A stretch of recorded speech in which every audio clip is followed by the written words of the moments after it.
Alors le moulin, il date de quelle année? Il date du XVIe siècle, hein, donc dans les années 1550. C'était hier. Ouais, c'est vrai que c'est tout proche. Oui, à la fois proche. Et donc vous vous occupez du moulin? Alors, de l'histoire du moulin. De l'histoire du moulin, parce qu'ici, bon, nous sommes sur le site, je le disais, exceptionnel, hein, donc de ce moulin qui a été construit au XVIe siècle. Et j'en raconte plus, moi, l'histoire et l'historique. Parce que la technique, bon, je connais en gros la technique, mais c'est pas mon domaine, c'est plus le domaine de l'autre moulin d'Élisabeth, qui est le moulin de la Victoire. Oui, Là, l'autre côté de Don oui, Scott. l'approche est vraiment plus technique. Et on peut y monter ici, l'accès n'est plus autorisé. Plus du tout. Plus du tout pour des raisons de sécurité. Et puis en plus, il a quelques soucis, il a bougé, donc... Donc on peut jamais de visite exceptionnelle? On peut le contempler, Ouais. on ne peut pas y accéder, mais on peut raconter son histoire. Et quelle histoire! D'accord. Donc il faut venir vous voir, vous le racontez. Oui, on raconte toute l'histoire, ça démarre avec la famille d'Orne, ce sont les premiers propriétaires, jusqu'au dernier meunier, qui s'appelait Eugène Vercruis, et qui a mis toute sa vie, j'allais dire, toute sa vie d'homme actif dans ce moulin. Et s'il est encore debout, c'est grâce à lui, puis grâce à d'autres après. La commune, notamment l'ancien maire Claude Gosset, et le maire actuel, Hervé Saison, qui, évidemment, qui s'y intéresse, parce que c'est exceptionnel d'avoir un moulin de cet âge-là. D'accord, et donc vous êtes ici tous les jours? L'association est là tous les jours parce qu'on a une mission. Hein. On est en train de réhabiliter le chemin vers Saint-Jacques-de-Compostelle, le chemin du Westhoek. Et donc on se doit d'être présent parce que, bon, ne serait-ce que pour pratiquer l'hospitalité pour tout ce qui est pèlerins, randonneurs, des gens qui sont en route, qui soient à pied ou en vélo, enfin qui font un effort.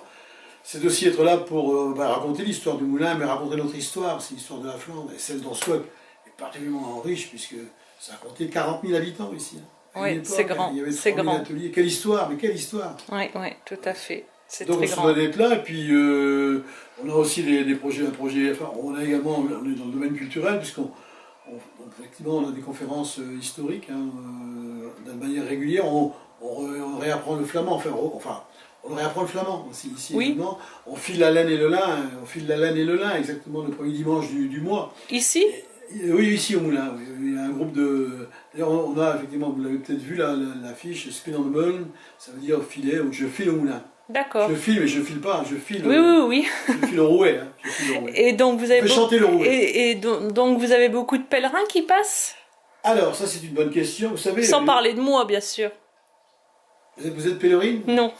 Ça, je suis venue pèleriner en photo. Mais vous pouvez le devenir, vous savez, on peut vous donner des conseils, mais c'est pas et voir et vous faire voir comment on va à Saint-Jacques-de-Compostelle, ça on peut vous aider. Par contre, pour revenir à ce que vous disiez là, c'était effectivement beaucoup de pèlerins. Nous accueillons, mais vous savez, les pèlerins, c'est un gîte qui est nouveau. Même si les pèlerins partent de l'Europe entière, il faut savoir qu'ils partent on le voit d'ailleurs, on a une carte là, où ils partent de l'Europe entière. Nous, plus spécialement, c'est les pèlerins du Nord, ceux qui sont les plus lointains, c'est le Danemark, c'est l'église Saint-Jacques. Mais nous, ce qu'on capte actuellement, c'est plus, j'allais dire, le Westhoek, c'est tout ce qui est Flandre et Pays-Bas. D'accord. Et puis les vélos, beaucoup de vélos. Et ils passaient d'ailleurs ici, mais ils ne rentraient pas sur Don Scott. Ils allaient ils longeaient la Colme. Maintenant, nous, le but, c'est aussi de faire redécouvrir le Westhoek et tous nos petits villages qui sont des joyaux de verdure, hein, quand on pense... Enfin, je ne vais pas en citer, j'en citerai volontiers, mais ça va faire des jaloux, mais il y a vraiment des villages qui valent le coup qu'on y passe. Et puis on a des gîtes aussi, des personnes qui accueillent, et puis il y a des professionnels qui accueillent, il y a les cafés rando. C'est c'est à la fois une économie aussi qui se met en route, comme tout à fait. Chemins, hein. Donc ici c'est un gîte aussi. C'est un gîte, alors vous êtes parce ici... que je vois les couchages. Les couchages. Oui, tout à fait. Alors ici vous avez l'espace, c'est un peu petit, hein, on peut accueillir 4 à 5 pèlerins, mais... Ici, c'est là où ils peuvent manger, mais c'est en même temps un bar, parce qu'on a également un bar associatif, parce qu'il faut faire vivre la chose, comme une boutique, hein, il faut faire vivre tout ça. Hein. Oui. Donc en fait, ils se posent ici, ils passent la nuit, c'est comme un refuge de montagne en gros. C'est le même esprit. C'est-à-dire que fatigués, ils posent leur sac ou leur vélo, alors on leur offre l'hospitalité pour ceux qui n'ont pas beaucoup de moyens, ceux qui peuvent donner un peu donnent, ils donnent pour ceux qu'on va accueillir après, c'est l'esprit du chemin ça. Hein. Si je peux donner, je donne parce qu'il y en a d'autres qui ne pourront pas donner. Donc c'est dans cet esprit-là qu'on le fait. Ils posent leur sac souvent quand ils sont à pied parce qu'ils sont fatigués. Il n'y a pas que les pèlerins, hein, il y a les randonneurs et les routards. Hein. Le dernier c'était un routard. Hein. Oui, parce que les gens qui sont en mouvement.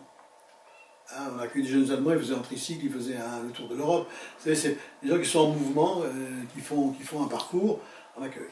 D'accord. Merci. Et je vais vous demander votre nom. Et donc moi je m'appelle Maurice Wildman, je suis le responsable de l'assaut. D'accord, Toute merci. une équipe, hein, on n'est pas, je ne suis pas tout seul. Oui, oui, oui, tout à fait. Merci.